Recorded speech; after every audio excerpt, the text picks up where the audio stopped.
there is special reference to childhood malignancies and leukemias. The previous class has also been done on childhood malignancies, isn't it? The previous theory class. This is an extension of that class. So mainly we are focusing on leukemias, in which maximum amount of cytogenetic abnormalities and mutations occur, and what are the various implications. So mostly acute lymphoblastic leukemia, this is the most common leukemia in children. Other CML also can occur in children, but they are very rare. ALL, it is the most common leukemia in children. So there are, the most common mutation is translocation 1221, or it is called ETV6. It is a gene located on 12 and RUNX1 located on 21 chromosome. So there is translocation of these genes. You have read about translocations, all these things. You remember all these things? So there is a fusion gene occurs ETV6 and RUNX1. This fusion gene what does it do? It interferes with the transcription factors required for lymphoid differentiation. That's why you get so much of blast in ALL. The blast does not progress in its lineage. It remains in the blast stage and differentiation does not occur. So this fusion gene, it interferes with the differentiation, and there is accumulation of B cell precursors, immature B cell precursors. This ALL is a B cell precursor ALL. The precursors of the B lymphocytes, immature B lymphocyte precursors, they accumulate in the blood and bone marrow. Seen in 2 to 5 years of age group, and this abnormality, this translocation, has a favorable prognosis and respond well to chemotherapy. Then what is hyperdiploidy? Hyperdiploidy. The chromosomes in our body are diploid, isn't it? So there is hyperdiploidy, means it's more than the diploid. That is, more than 50 chromosomes are present in the mutated cells. So there is gain in chromosomes, and as a result there is altered genes. So 50 chromosomes is abnormal, and if there is 50 chromosomes, there is gain of genes, and that it is also common in pediatric ALL, and this also has got a favorable outcome, responds well to chemotherapy, and it has got high cure rate. Then Philadelphia chromosome,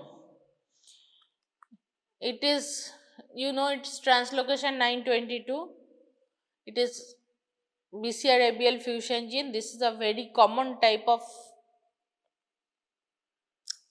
mutation in chronic myeloid leukemia, but it also occurs in acute lymphoblastic leukemia in children. This is very common in AML, in CML, very common, most common mutation in CML, but it is rare, very rarely it occurs in ALL also. And there is increased proliferation and reduced apoptosis in the lymphoid precursors, and it is a very aggressive disease. Like when this Philadelphia chromosome occurs in CML, it has got a very good prognosis. When it occurs in case of ALL, it has got a very poor prognosis. So same mutation, when it occurs in CML, very good prognosis; when it occurs in ALL, very bad prognosis. Hypodiploidy. So we have total 46 chromosomes. Hyperdiploidy means more than 50 chromosomes, and hypodiploidy means less than 44 chromosomes. Hyper more than 50, hypo less than 44. So there is loss of chromosomes and loss of genomic substances, and ALL due to hypodiploidy is associated with poor prognosis. Hyperdiploidy good prognosis, hypodiploidy poor prognosis. Now AML. AML also occurs in children. The most common AML is translocation 1517 PML-RARA, that is, it is as acute promyelocytic leukemia. In WHO classification, it is no longer in M1, M2, M3, it is no longer M3. It is leukemia due to recurrent cytogenetic abnormalities. It is classified under that group. If you go through the WHO classification, you don't need actually. Nobody will ask you about the WHO classification of leukemias, but it has become whole and it has become a new entity. It comes under cytogenetic abnormalities and PLL-RARA. It is a fusion protein which blocks the differentiation of neutrophils at the stage of promyelocyte. You know the differentiation of neutrophils from blast to mature neutrophil. You know the lineage. First is blast, then promyelocyte. This blocking occurs at the stage of promyelocyte. So how a promyelocyte looks? It is the biggest cell in the lineage, and it has got a big round nucleus and full of azurophilic granules. So there is a halt in the promyelocytic stage, and it has got good prognosis. It is treated with ATRA, retinoic acid. So this has got a good prognosis. And this one, translocation 821, this is M2 subtype. This also has got a favorable prognosis. And this is M4. There's classification M1, M2, M3. M3 is promyelocytic leukemia. M2 is promyelocytic leukemia. This is M4. M4 means AML with eosinophilia. This inversion 16 causes increase in eosinophils, and it has got a good prognosis. And the gene alteration is, you don't have to remember all this, just remember inversion 16 associated AML has got good prognosis, and it is AML M4.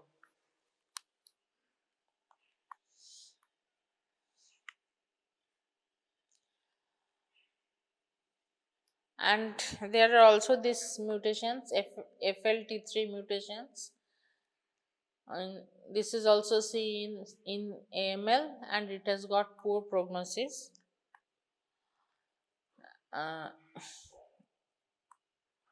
This one, NPM1 mutation, poor prognosis. Just remember the names.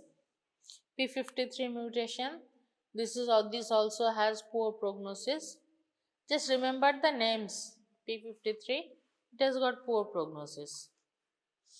So what is P53? You have been told in the class of neoplasia that P53 is a gene which causes tumor suppression. It is called the tumor suppression gene, the guardian genome. You know.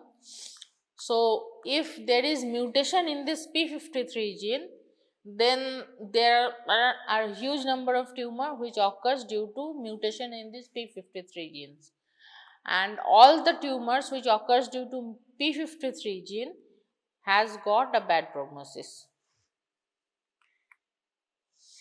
Now other childhood tumors, neuroblastoma, it also has MYCN gene amplification.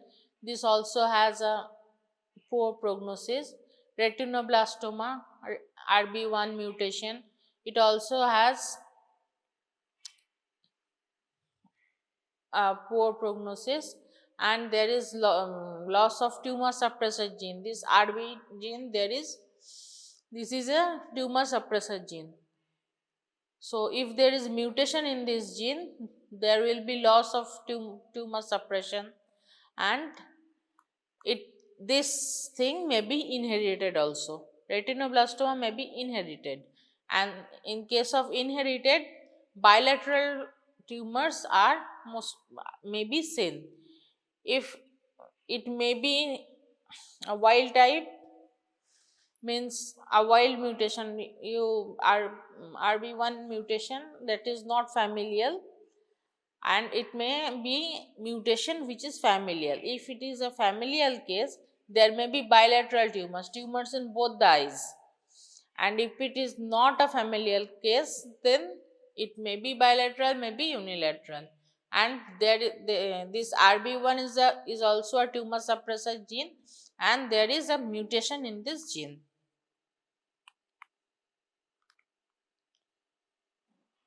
So why are we studying all these mutations? So why do we need to remember all these mutations? So these mutations has two implications. One is prognosis of the disease. If these mutations are found, some mutations have got good prognosis, and some mutation has got bad prognosis. That's why we need to know about the mutations. And another thing is, the new thing in the market is targeted therapy. Targeted therapy means this specifically targets the mutation. Like if you get PML-RARA, you have specific molecule, All-Trans Retinoic Acid, ATRA, All-Trans Retinoic Acid. So it is a targeted therapy that targets the specific mutation.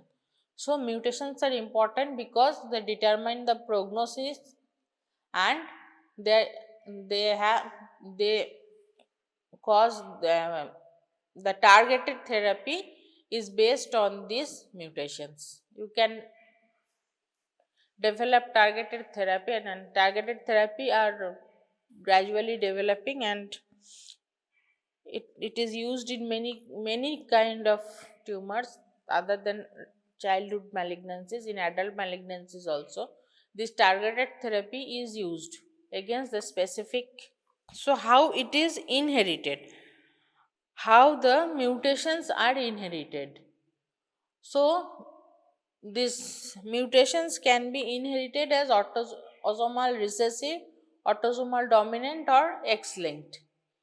The mutations, all kind of mutations, be it associated with tumor or not, they are they can be divided into these three types: autosomal recessive, autosomal dominant, or X-linked. So there is a big chart given in Hirschmohan. These tumors are autosomal dominant, these are recessive, and these are X-linked. X-linked are very less, mostly autosomal dominant and autosomal recessive. So you have to go through the chart, and you have to remember at least 5-6 of them so that you can answer in the viva. They will ask you which tumor is autosomal recessive, which tumor is autosomal dominant, what are the X-linked diseases. So you have to remember few diseases. So single gene mutation, cystic fibrosis. This cystic fibrosis occurs due to CFTR gene mutation on chromosome 7, and it is associated with recurrent respiratory infection, pancreatic insufficiency, meconium ileus, and failure to thrive. So, in cystic fibrosis, what occurs is the mucus secretion is very thick, and the defect is the CFTR gene on chromosome 7. This is associated with a chloride transport channel, and there is defect in the chloride transport channel. And this is phenylketonuria. The there is pH mutation, and it causes deficiency of phenylalanine hydroxylase deficiency, and there is accumulation of phenylalanine. The phenylalanine is not broken down, and there is accumulation of this phenylalanine, which causes neurotoxicity. So, what happens? There is intellectual disability, like it means low IQ, and seizures, and there is alteration in the skin and hair color, and there is a musty body odor. Phenylketonuria, the urine also has got a typical smell which is different, like mousy odor.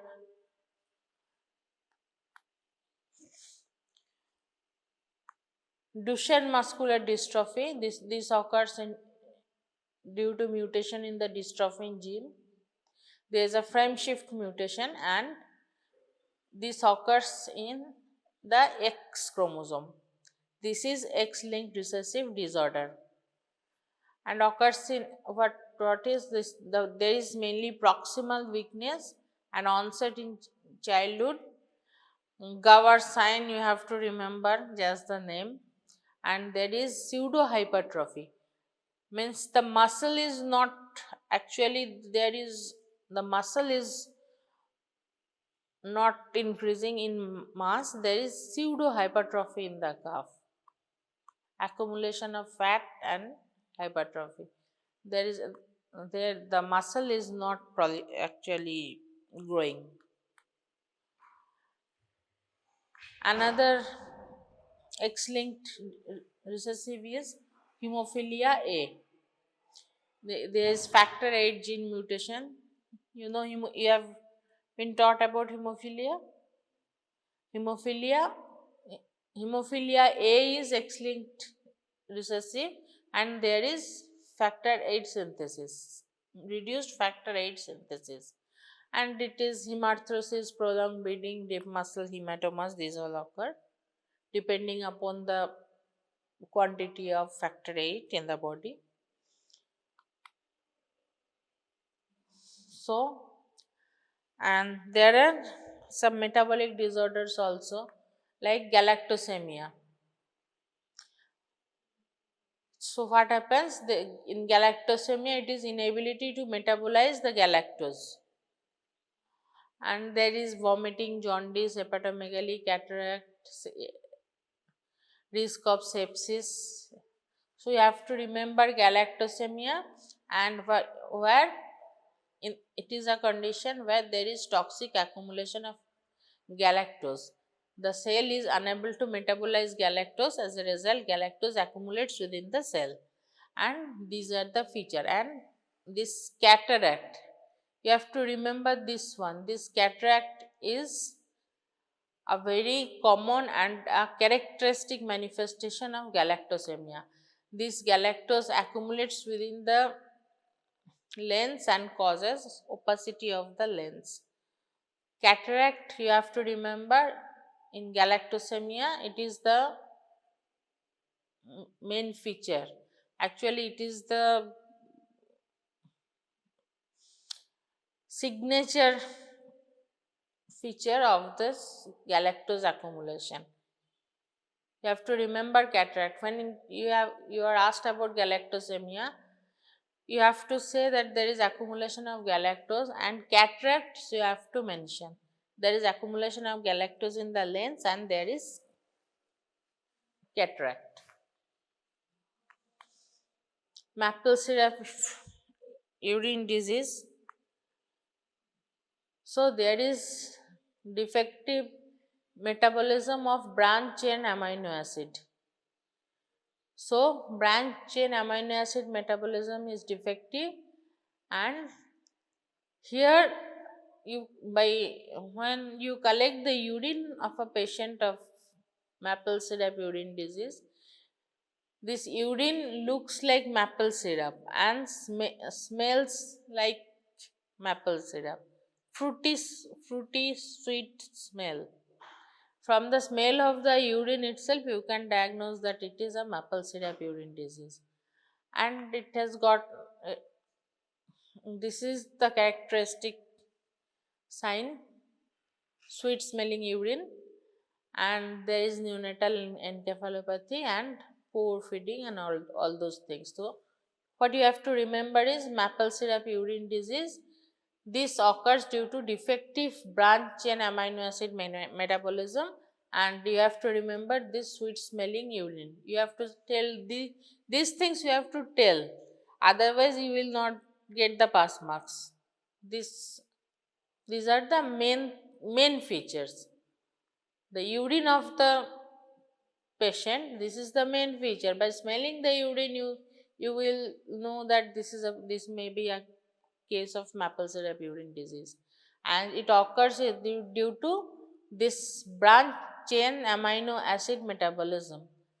This is defective. Branch chain amino acid metabolism is defective.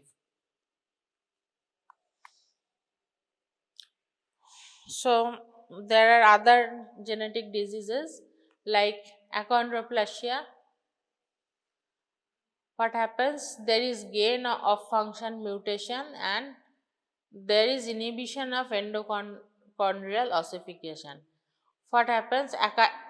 Achondroplastic dwarfs. The height of the patient is short, and there is macrocephaly, but there is the intelligence level of the patient is normal. You see dwarfs in circus and all those things, many of them have this achondroplasia. Their stature is short, but their intelligence is normal. You have seen the jokers, their intelligence is normal, but the stature is short. So this is skeletal and developmental disorders. Achondroplasia, you have to remember there is gain of function mutation, and the main feature is short stature and normal intelligence. Short stature with normal intelligence. Then there is osteogenesis imperfecta. So there is defect in collagen type 1 collagen synthesis, and collagen is type 1 collagen is in the bones, and so there is recurrent fractures. Type 1 collagen is also present in the sclera due to defect in type 1 collagen. The sclera is blue, not the iris. Iris means the black part of the eye. The sclera is the white part of the eye, and this white part of the eye, this is blue. This becomes blue. So there is blue sclera, and as well as there is hearing loss. So you have to, in osteogenesis imperfecta, you have to remember these three main features: recurrent fractures, blue sclera, and hearing loss. There are neurodevelopmental disorders are there. Fragile X syndrome. This is called trinucleotide repeat expansion. This is also fragile X. This is also X-linked, and there is intellectual disability. Patients have large ears. Macroorchidism means big testes. This is the this is a very important feature of Fragile X syndrome. Large ears and macroorchidism, and the patients are autistic with low IQ. So this is a trinucleotide repeat expansion. There is repetition of this CGG. This CGG trinucleotide repeat mutation. And the thing with Fragile X syndrome is that there is FMR1 mutation which causes this trinucleotide repeat expansion, and as generation pass, this expansion also becomes more and more. So like a grandfather has CGG expansion, but you will see the grandson expressing the all these features of Fragile X syndrome, because this repeat expansion increases with generation. So this is the summary. Cystic fibrosis, you have to remember this occurs in the CFTR gene, and this is autosomal recessive. This summary is the main thing, you have to remember this. This summary you have to remember. Phenylketonuria, there is PA gene, and this is autosomal recessive. Duchenne muscular dystrophy, there is dystrophin gene, this is X-linked. Hemophilia A, X-linked. Achondroplasia, autosomal dominant. Fragile X syndrome, X-linked. So you may not remember the gene. If you can tell the name of the gene, you are going to get honors marks. But if you can't tell whether it is autosomal recessive or autosomal dominant or X-linked, you are not going to pass. So you have to remember these disorders and their inheritance. You have to remember this. If you can remember this, then you are going to get honors. So this summary table is very important. Now coming to the storage diseases. There are specific diseases, they are inherited metabolic diseases, and there is characterized by deficiency of a specific enzyme, and there is accumulation of unmetabolized substances within the lysosomes or other cellular compartments. Most present in infancy or early childhood with progressive multisystem involvement. So these are inherited disorders. These are metabolic disorders. There is deficiency of a specific enzyme. If there is deficiency of this enzyme, there is blockade in the pathway, and as a result, the substrate, the unmetabolized substrate, they accumulate within the various cellular organelles like lysosomes, most commonly in lysosomes, and most of these are present in early childhood or in infancy, and they progress very rapidly, and they don't have a good prognosis. So the first lysosomal storage disease most common is Gaucher's disease. You have these diseases. I have just picked up the diseases which are mostly asked in the examination.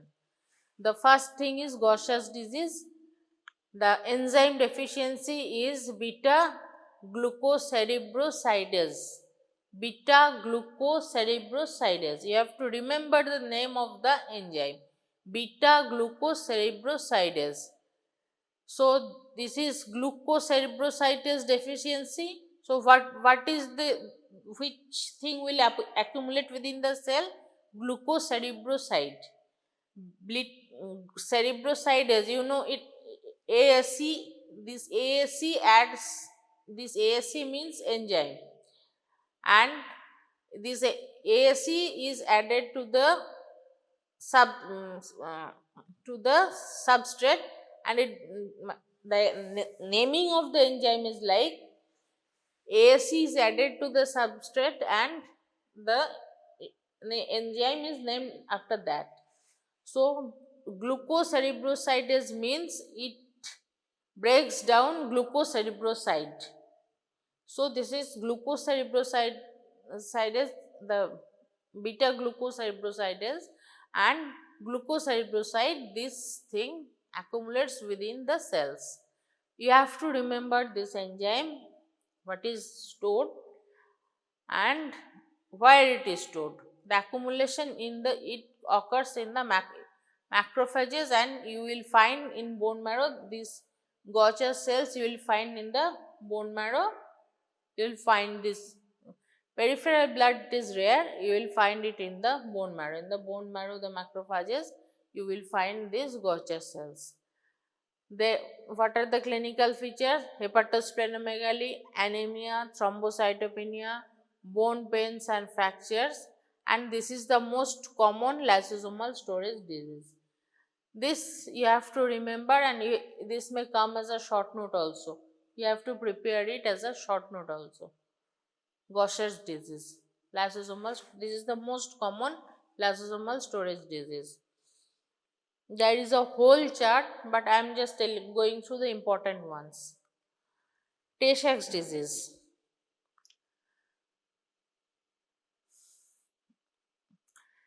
The enzyme deficiency is hexosaminidase A, and this what this does, this breaks up GM2 ganglioside, and so if there is deficiency of this enzyme, the GM2 ganglioside, this will accumulate in the lysosome. And the main thing, this GM2 ganglioside, this occurs within the neurons, and when this GM2 ganglioside is not broken down, it accumulates within the neurons and causes neurodegeneration. So there will be developmental regression, there will be seizures, there will not be any hepatosplenomegaly because it accumulates within the neurons.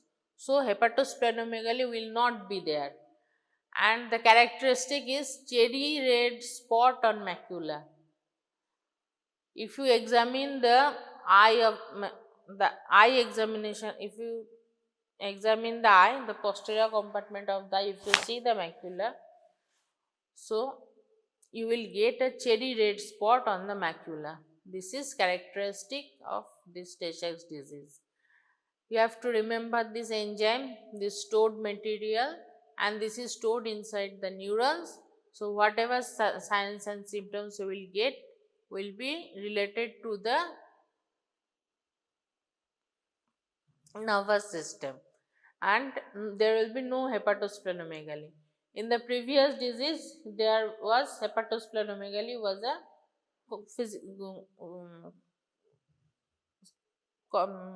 was a sign. The sign, and there was hepatosplenomegaly in Gaucher's disease.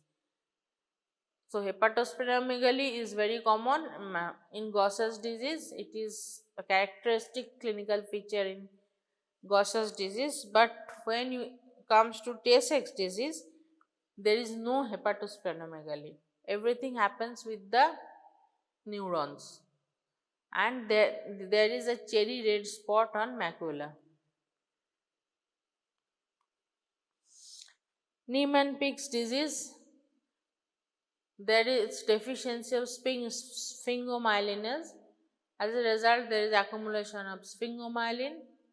Where sphingomyelin is accumulated, it is accumulated within the macrophages and also within the neurons.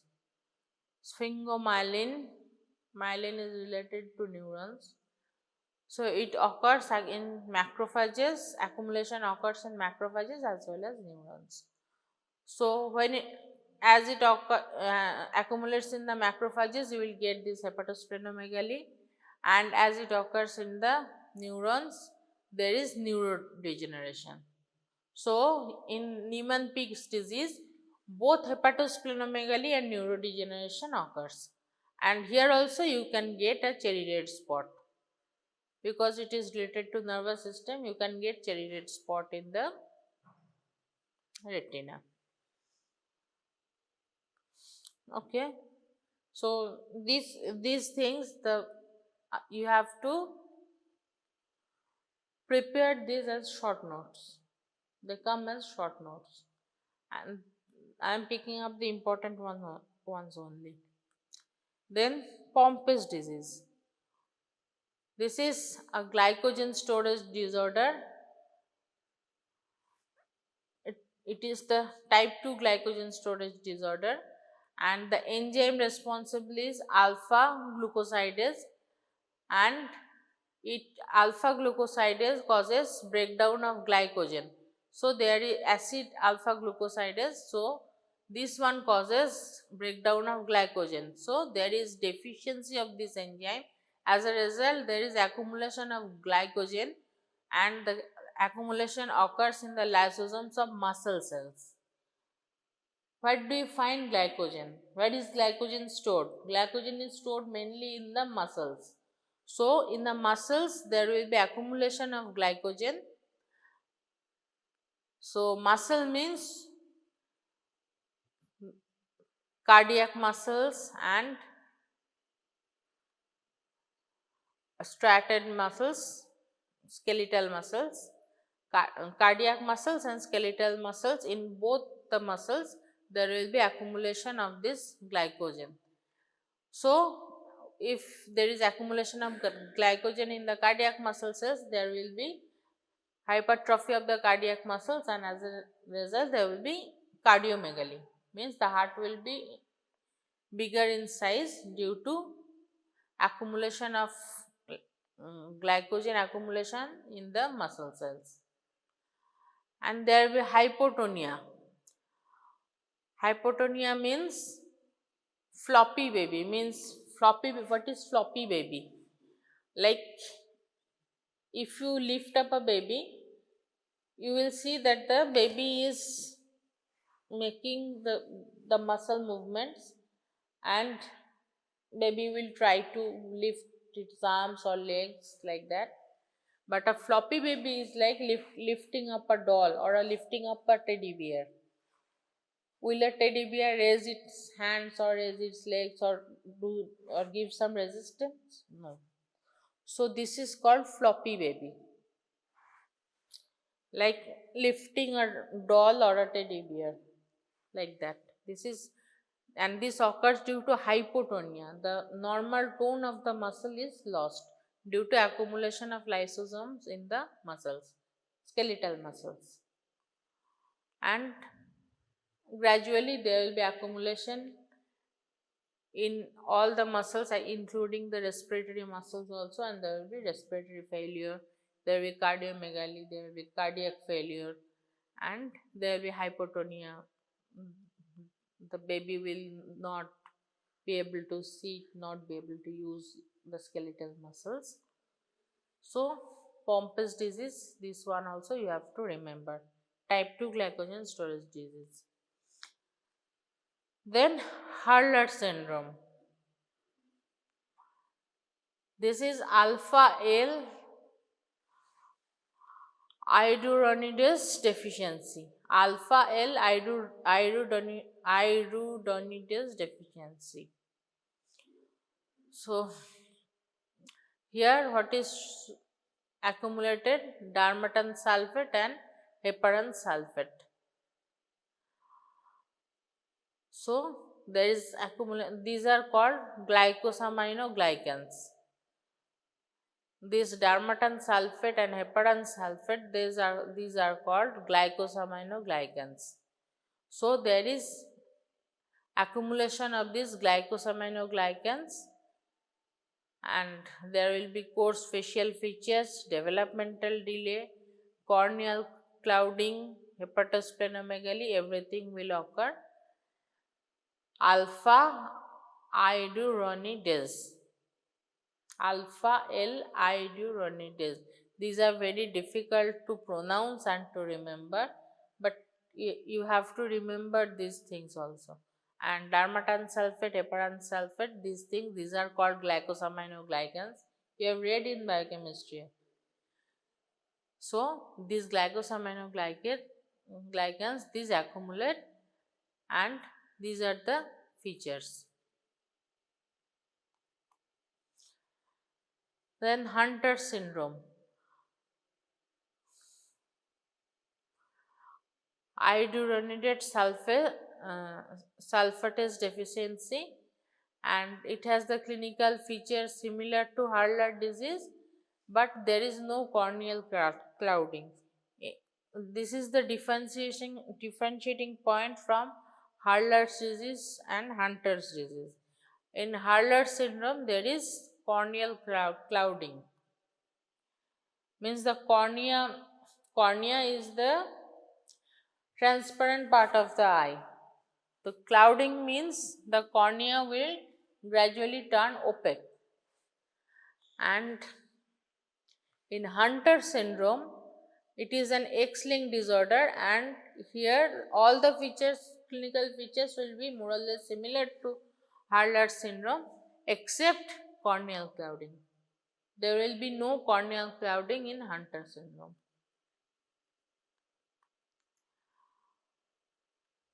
Then glycogen storage disorders. Von Gog's disease type 1, you have to remember glucose 6 phosphatase deficiency. What happens?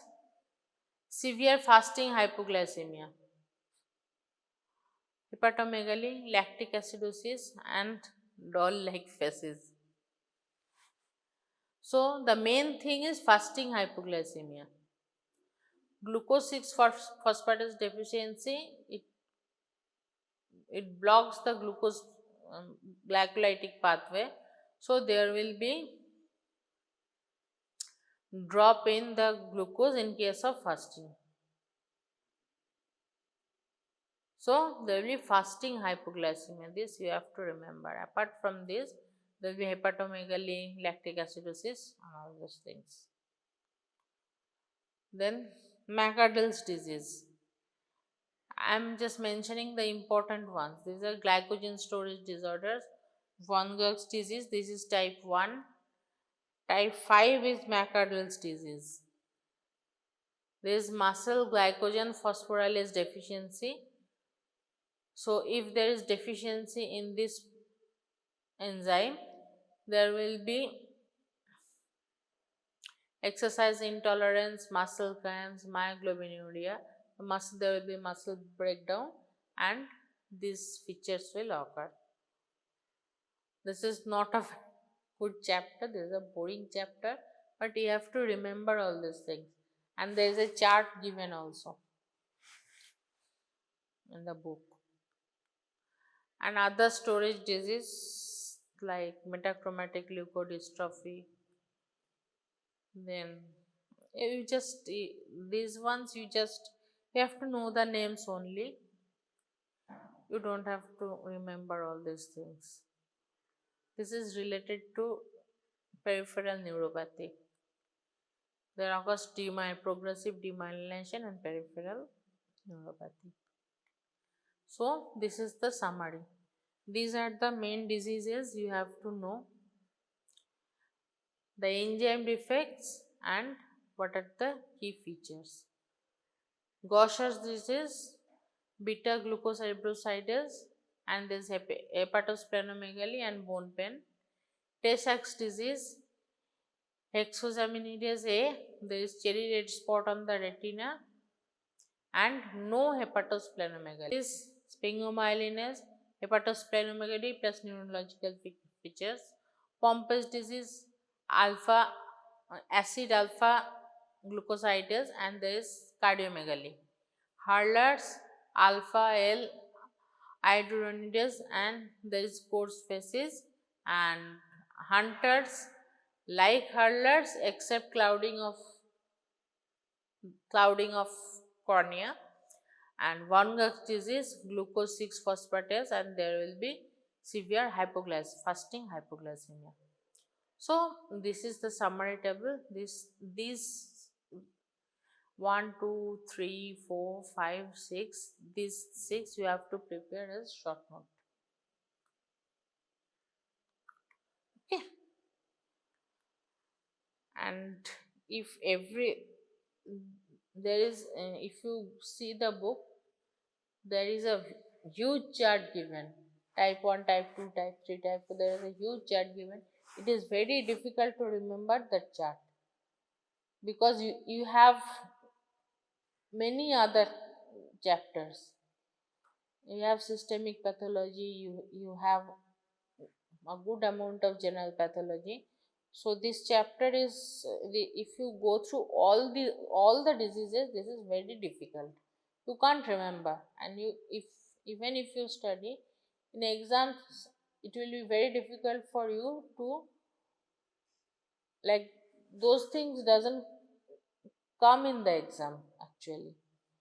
But these diseases, these are the handpicked diseases. These things may come in the exam. So you can see the chart, and these things you prepare as short